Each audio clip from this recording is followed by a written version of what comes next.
dizendo no seminário 12, a lição de 5 de maio. O Lacan ele vai começar falando assim: se o psicanalista ele tem uma responsabilidade, ele tem a maior responsabilidade de todas, que é fazer uma mudança estrutural, uma mudança radical, que é inserir o sujeito na ordem de desejo que a filosofia retirou.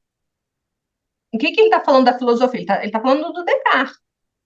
Né? A ciência moderna, ela retira o sujeito da ordem do desejo, dizendo que pensa logo sou. Então, é aqui que o Lacan começa a trabalhar assim, mais firmemente o código cartesiano. O que a gente precisa fazer? A gente precisa subverter esse código cartesiano, porque se a gente pensa logo a gente é, não tem desejo.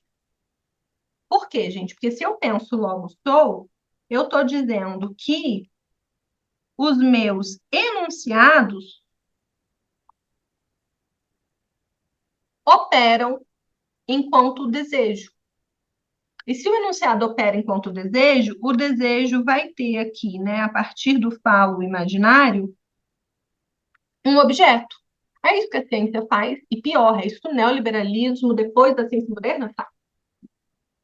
O que penso, logo sou? Eu penso que eu quero, vou usar o exemplo lá do Goldberg que a gente usou de manhã, né? Eu penso que eu quero passar na faculdade e morar longe dos meus pais. É isso que eu penso. Logo, é esse o meu desejo. Logo, é isso que eu sou. Essa é a minha essência. Eu quero ser uma pessoa adulta que estuda fora, longe dos meus pais. O que a psicanálise vai nos dizer? Bom, mas você teve um lapso, você esqueceu de fazer a sua matrícula, perdeu a data. O que o sujeito da ciência vai falar? Não, então, é isso que eu penso, é isso que eu sou, mas eu tenho TDAH. Então, quem que perde a data da matrícula? É o meu TDAH, não sou eu.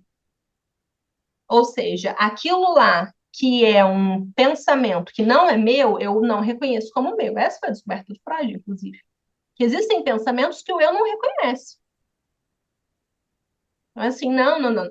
Esse erro aí, ele não foi meu, ele foi do meu TDAH. Eu perdi a matrícula da faculdade não é porque eu não quero, é porque eu tenho TDAH. A psicanálise vai operar inserindo o sujeito, não é esse eu, é o sujeito na ordem de desejo. Que bom, mas talvez tenha alguma coisa aí, algum saber que não seja esse. Será que não tem um pensamento articulado como linguagem, mas que não é reconhecido como eu? E será que não tem uma parte que é eu, mas que não está nesse pensamento? Então a gente começa a brincar com esses nãos. O que é isso? É a gente trabalhar a enunciação. Se eu estou trabalhando a enunciação, eu estou inserindo o sujeito na ordem de desejo. Mas será que eu também não quero outra coisa? A psicanálise ela não é excludente. A gente está dizendo, não, você não quer ser adulto, senão você teria se matriculado. Estou dizendo, bom, talvez tenha alguma outra coisa que também esteja operando aí. Será que a gente não quer ser adulto, mas quer também morar perto da mãe? A gente não quer ir para a faculdade, mas ao mesmo tempo tem medo desse novo, né? São as coisas que a análise vai mostrando. Será que essas coisas não coexistem? Ao invés de ser culpa do meu TDAH? Então, isso é inserir sujeito na ordem de desejo. Como vocês estão vendo, isso é impossível se a gente não entende toda essa relação com o código que o Lacan traz.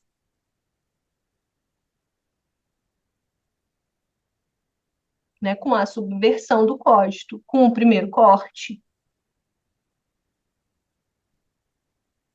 Então, tem um primeiro corte que começa aqui. Ele sozinho basta? Não basta. Por quê? Porque senão a gente só muda de lado. A gente fala assim: o objeto apostiço, o falo imaginário que eu desejo, não é ser adulto e ir para a faculdade. É ser criança na casa dos meus pais, não adianta. A gente só mudou o lado da moeda. Então a gente precisa de um duplo corte. Porque tem que ser, será que eu também não quero? Então, realidade e desejo estão na mesma borda. Perceberam a diferença? Operar com um corte só e com dois? É isso que o Lacan quer trazer para gente. Não é achar o outro lado da moeda. Ah, não é aquilo que eu quero, é isso. Não adiantou de nada, a gente só tá olhando o avesso direito. Não é avesso direito. É uma torção mobiana. Então precisa de um duplo corte.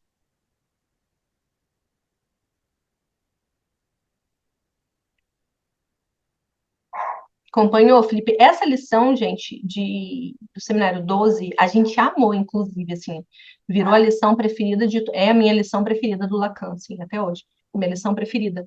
É, 5 de maio, mas virou a lição preferida de metade do Lacan Tour, de tanto que eu estava entusiasmada, minha lição preferida, sem dúvida nenhuma. Uma lição maravilhosa. O Lacan vai explicar sintomas. Explicar é ótimo, né? Vocês estão entendendo o que eu estou chamando de explicar, mas o Lacan vai falar de sintoma, de saber não sabido, do sujeito suposto saber, do significante do sujeito objetuado. É uma delícia essa lição. Não é fácil, não, viu? O seminário 12 é dificílimo, porque ele é depois, né, de um movimento muito importante para o Lacan.